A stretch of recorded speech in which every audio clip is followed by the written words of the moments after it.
I'd like to say something really quick in response to Alex's video on trans representation and trans pride parades and pride parades in general.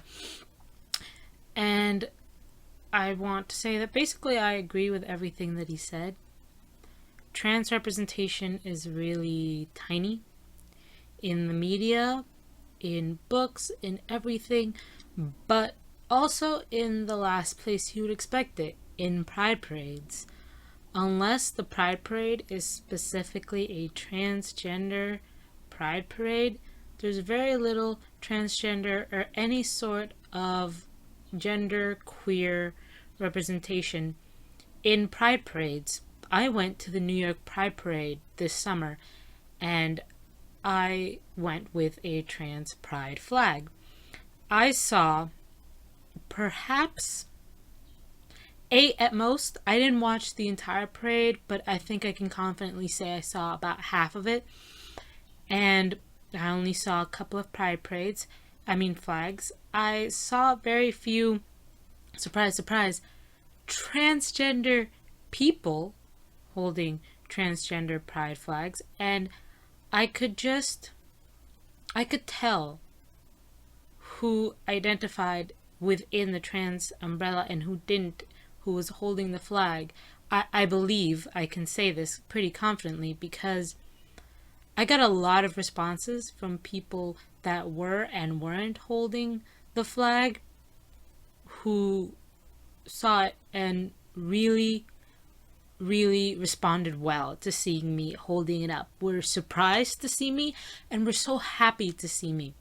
And I'm pretty sure I got a response out of every single person. And they were all overwhelmingly positive.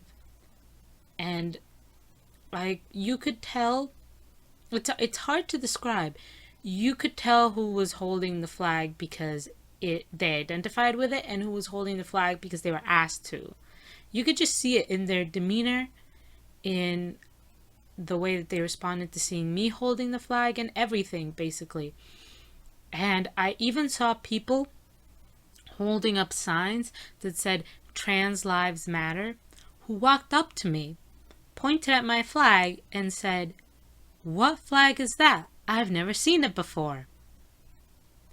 You're holding a sign that says "Trans Lives Matter," and you don't know what the transgender pride flag looks like.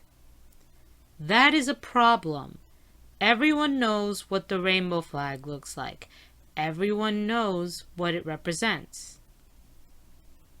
People even recognize the bisexual pride flag more often than the trans pride flag, I have seen in my experience.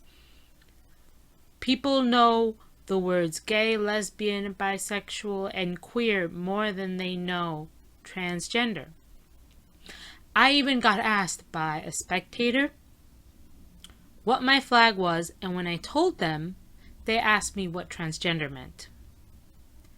The representation for trans people is so small that I think we can forgive people who are being really vocal about their problems, even in a setting where you might think they shouldn't be, because their problems are important, and most people don't even know that they exist. That the problems exist, that they are represented at all anywhere, and that even the transgender people themselves exist. The gender queer in any way people exist, and that they deserve a voice. The voice is small because we're a minority within a minority. So because our voices are so small and quiet, for them to be silenced is really heartbreaking for any transgender person trying to speak out. It's already hard enough to get people to understand what you're talking about, but for them to silence you altogether, especially people within your own community, it's just really heartbreaking. It's amazing. I have seen it with my friends that they will listen to me and they will rally behind me when I talk about lesbian rights and gay rights and bisexual rights and pansexual rights, and then I start talking about transgender stuff and they get uncomfortable They get confused. They often don't know what I'm talking about. All throughout senior year, I would say T. And even if the context was really easily understandable, they'd still think I was talking about the drink and not testosterone.